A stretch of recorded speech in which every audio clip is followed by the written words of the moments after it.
Au nom de la coordination des organisations islamiques suisses, honoré aujourd'hui de recevoir et d'être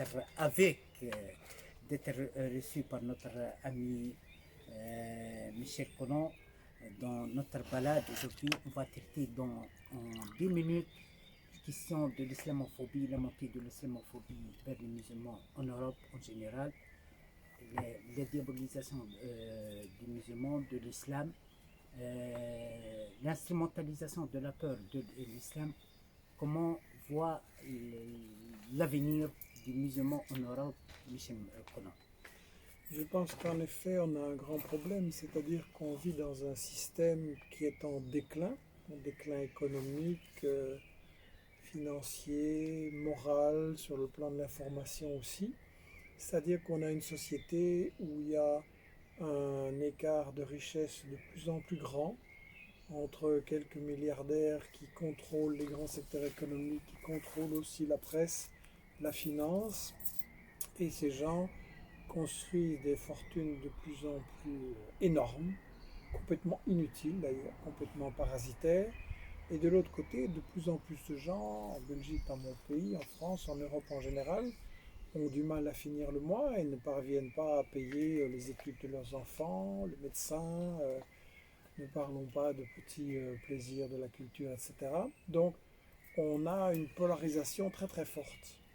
Donc on pourrait avoir, et on devrait avoir, beaucoup de mécontentement, de révolte sociale et un changement de la société pour que tout le monde ait un avenir correct, normal pour ses enfants. Mais comme l'élite ne veut pas ça, ils sont obligés de trouver ce qu'on appelle des boucs émissaires, c'est-à-dire ça doit être la faute de quelqu'un. Alors ça peut être la faute des immigrés. On va dire que ces Arabes, ces Africains qui viennent en Belgique, en France, etc., chercher du travail, sont en train de prendre le pain de la bouche des Français, des Belges, etc. C'est tout un discours qu'on a beaucoup entendu. Sauf qu'évidemment, on oublie de dire qu'en réalité, ce sont des grosses entreprises, des grosses multinationales françaises, belges, allemandes, Grande-Bretagne, États-Unis, etc., qui sont allées dans ces pays-là et qui ont provoqué la misère en prenant les ressources naturelles et en ne les payant pas, en utilisant de la main-d'œuvre mais en ne la payant rien du tout, et en inondant ces pays de, de leurs produits. Je pense par exemple aux paysans du Cameroun qui sont obligés d'arrêter leur production parce qu'on déverse des produits, des poulets surgelés, avec d'ailleurs beaucoup de pollution, de l'Europe là-bas et que donc on casse le marché. Donc il y a toute cette relation nord-sud qui produit des millions de réfugiés et quand des pays résistent ne veulent pas, on leur fait la guerre, on leur impose une violence militaire. Et donc c'est tout à fait l'inverse. Les gens qui viennent en Europe comme migrants sont des victimes et pas du tout des profiteurs. Oui. Mais donc on est obligé de neutraliser le mécontentement et la révolte des populations d'ici avec c'est la faute des migrants et particulièrement là on a diabolisé les musulmans, arabes et autres, en présentant au public d'ici ce que Huntington appelait le choc des cultures. C'est-à-dire, voilà, il y a la culture blanche, États-Unis, Europe, qui évidemment est numéro un, la meilleure, supérieure, tout le monde devrait apprendre, et les autres sont inférieures et dangereuses. Et donc, en fait, cette diabolisation des musulmans sur base de leur religion ou sur base de leur culture sert à diviser les gens et à les empêcher de lutter ensemble contre les injustices, contre la guerre, contre le terrorisme aussi. Donc, l'islamophobie, c'est clairement un problème numéro un qui empêche les gens de lutter ensemble pour la paix, pour la justice sociale et pour une bonne information. Mon dernière question, il y a une tendance officielle au sein de l'Europe surtout d'étatiser l'islam, de créer par exemple, de créer des responsables de service, des musulmans de service, de faire des études sur l'islam, des études pour l'islam, pour formatiser l'existence de l'islam et des musulmans dans la société européenne sur des revendications européennes sans prendre en compte la spécificité de la communauté et les revendications de la communauté. Par exemple, on insiste à étudier l'aspect terrorisme, radicalisation, sans la participation des musulmans. Ils doivent jouer le rôle des rats d'expérience, non pas le rôle d'un décideur, d'un homme efficace dans la conception et la mise des outils et des politiques.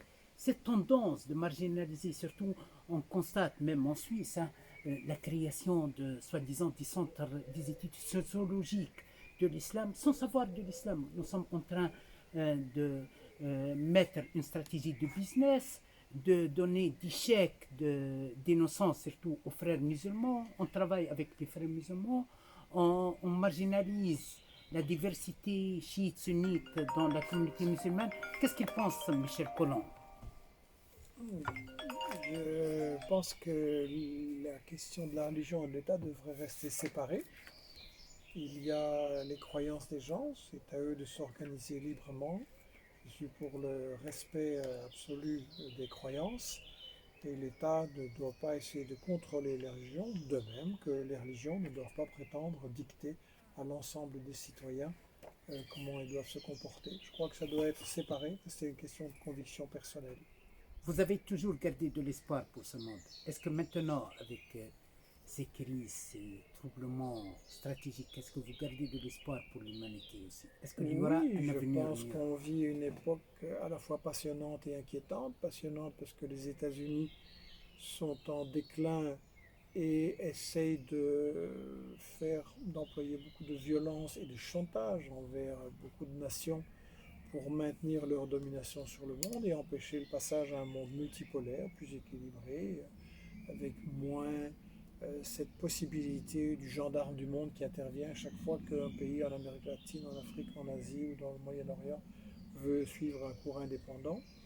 Donc c'est passionnant de voir cet affaiblissement et des peuples qui se coalisent, qui forment des alliances pour résister à ça. Et en même temps, connaissant les États-Unis et tous les crimes qu'ils ont commis, on voit bien que c'est une période dangereuse et que les peuples devront être très vigilants pour empêcher les États-Unis de pratiquer des guerres par proxy, par intermédiaire, des coups d'État plus ou moins déguisés, des guerres économiques, on appelle sanctions, mais en réalité c'est une guerre qui fait périr des populations entières. Donc je crois que oui, je pense que beaucoup de gens sont en train de se rendre compte que ça ne peut pas continuer comme ça. Le grand problème, c'est l'information et la désinformation qui empêche les gens de savoir qu'est-ce qui se passe dans ces guerres, Libye, Syrie, Yougoslavie, Ukraine maintenant, et partout.